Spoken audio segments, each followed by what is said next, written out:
Hej alle sammen og velkommen til den her video. I dag der laver vi simpelthen en pack-åbning.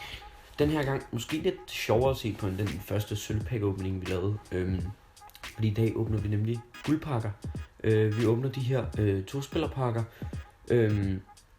Så ja, vi må se om vi kan få noget godt. Jeg har før fået en walkout. Det var sådan en jeg fik en Iniesta i, mener jeg.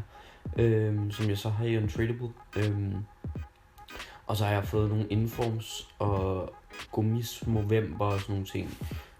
Men de er selvfølgelig untradable. Men de plejer at være rimelig gode. Så skal vi ikke bare komme ind til det egentlig? Så første pakfinger. Altså det kunne være rigtig lækkert at få et eller andet sindssygt. Ikke en stor flere. Nej. Vi får Danny Rose og vi får Clint Dempsey. Men David Villa han er lige forsvundet. Ham fik jeg ikke lige lavet. Men jeg tror heller ikke, at vi vil komme til at bruge ham, så kan man så sige. Her får vi Fernando. Det er også udmærket, synes jeg. Så går vi direkte ind til tredje pakke egentlig. Igen en lille flare. Vi kan ikke rigtig bruge det til noget, kan man sige. Vi får Jardel og Dini. Fjerde pakke. Kom så. Lad os få noget godt. Nej, endnu en lille flare. Hvad sker der? Nej. Vi får en tyrker fra Besiktas, og så får vi Brooks fra Hertha, mener jeg det er. Nej, det var ikke Hertha, men hvad fanden det hedder. Okay, videre. Næste pakke. Lille flare igen. Igen, vi kan ikke bruge det her til noget rigtigt. Men vi gemmer som sagt bare, eller det har jeg ikke nævnt, men vi gemmer alle spillerne i klubben, så vi har dem til fremtidige Squad Builder Challenge. En skip pakke. Kan vi få noget godt? Vi får Matip, og vi får Shawcross. Det er altid godt med nogle PL-spillere plus 80. Ja. Så går vi ind til syvende pakke. Endnu en gang en lille flare. Vi kan ikke rigtig bruge det til noget. Men nej, Berardi 82 rated, det er selvfølgelig fint nok. Og så 8. pakke. Hvad kan vi få? Endnu en lille flare. Altså, det synes jeg ikke er helt okay, det der. EA. Giv mig 8. Altså, det er jo 16 spillere, og der er fandme ikke en eneste over 83. Altså, det er lidt noget. Men jeg vender tilbage lige om lidt, hvor jeg så har været inde og lave nogle flere af de her. Så vi ses.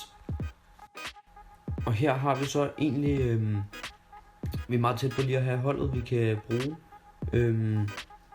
Og ja, der ramte vi simpelthen ind i det. Så vi går lige ind og åbner 4 i streg. Og så lad os se, om vi kan få noget godt her. Jeg beklager meget.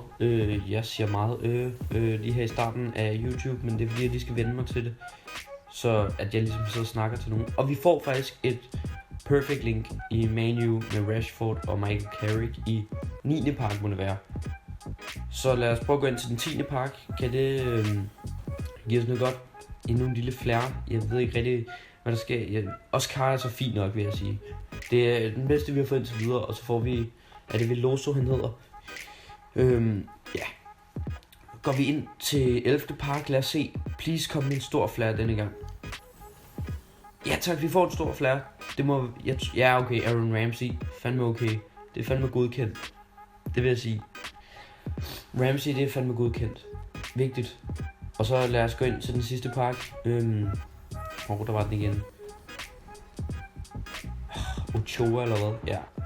Det kan vi ikke rigtig bruge til så meget, men som sagt så gemmer vi alle spillerne. Så vi har dem til fremtidige Squad Builder Challenges. Og ja, jeg tænker, vi slutter videoen af nu. Vi har åbnet 12 af de her guldspillerpakker, og ikke rigtig fået noget sådan der, altså virkelig godt. Vi slutter af med at få Ramsey, og vi slutter af med at få Oscar, så det er fint nok. Så ja, hvis I kunne lide at se den her packåbning, så husk at smide et like, og så glem det for helvede ikke at subscribe. Der kommer snart en 100 subs special, for det er jo helt vildt, vi allerede har ramt 100 subs. Så mange tak for det, og vi ses i næste video. Hej!